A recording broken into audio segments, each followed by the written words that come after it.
Hello friends, welcome to my YouTube channel.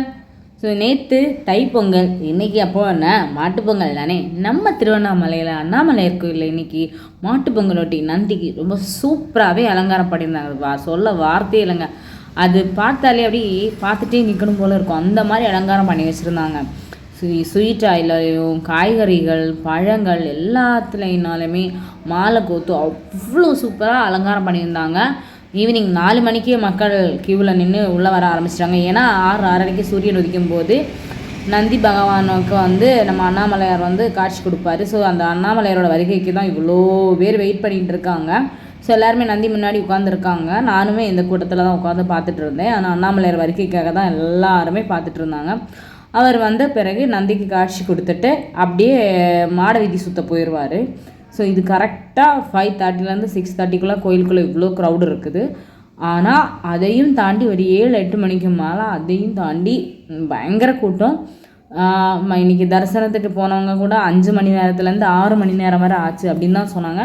ஏன்னா மார்னிங்கே crowd ஆயிடுச்சு. ஏன்னா எல்லாருக்குமே தெரியும் இன்றைக்கி ஈவினிங் திருவிடல் இருக்குது. ஸோ அதனாலே அதை பார்க்குறதுக்கு வெளியூர்லேருந்து நிறைய பேர் இருந்தாங்க. லோக்கல் பீப்புளை விட வெளியூரில் வந்தவங்க தான் அதிகமாக இருந்தாங்க. ஸோ வந்தவங்க எல்லாருமே சொன்னது வருஷத்துக்கு ஒரு வாட்டி தான் இந்த திருவிழா நடக்கும். அதை பார்க்கதோ அண்ணாமலையாரே வந்துட்டு இருக்காரு. மக்கள் எல்லாருமே அண்ணாமலையாருக்கு ஹரோஹரா அப்படின்னு கத்த ஆரம்பிச்சிட்டாங்க. அவ்வளோ ஒரு பாசிட்டிவை மார்னிங், அதாவது கிளைமேட் ரொம்ப சில்ல, அதை யாருமே பொருட்படுத்தலை. அவரை பார்த்த சந்தோஷத்தில் எல்லாருமே கத்தி ஆகோஷமாக பக்தி பாடல் பாடினவங்க என்ன, ஒரு சைடு அண்ணாமலையாருக்கு ஹரோஹரா சொன்னது என்ன, இப்படியே அண்ணாமலையார் நந்தி பகவான் முன்னாடி காட்சி கொடுத்துட்டு அங்கே தீபாராதனை நடந்துச்சு. அந்த தீபாராதனை முடித்த உடனே அண்ணாமலையார் மாடவீதி 3 வாட்டி சுற்ற போயிட்டார். அந்த மாடவீதி சுற்றி முடித்த உடனே இன்றைக்கி ஈவினிங்கே திருவுடல் தெரு அப்படின்னு ஒரு தெருவே இங்கே இருக்குது. அந்த தெருவில் தான் இன்றைக்கி திருவுடல் நடக்கும். ஸோ அதுக்கு பிறகு அண்ணாமலையார் கோச்சிக்கிட்டு மலை சுற்ற போயிடுவார்.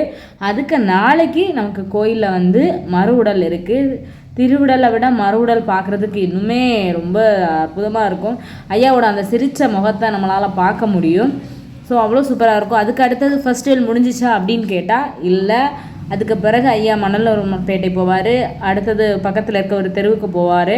அங்கே மக்கள் எல்லாருமே ஆக்ரோஷமாக திருவிழா மாதிரி கொண்டாடுவாங்க. ஸோ அது என்ன ஊர், அது என்ன ஃபெஸ்டிவலுங்கிறத நான் அடுத்த வீடியோவில் உங்களுக்கு கண்டிப்பாக சொல்கிறேன். அது ஜெகஜோதியாக அந்த ஒரு ஊரே அண்ணாமலையாருக்காக காத்துட்ருக்கோம். பயங்கரமாக எந்த ஊருங்கிற அடுத்த வீடியோவில் சொல்லலாம். அது வரைக்கும் பாய். நெக்ஸ்ட் வீடியோ பார்க்க.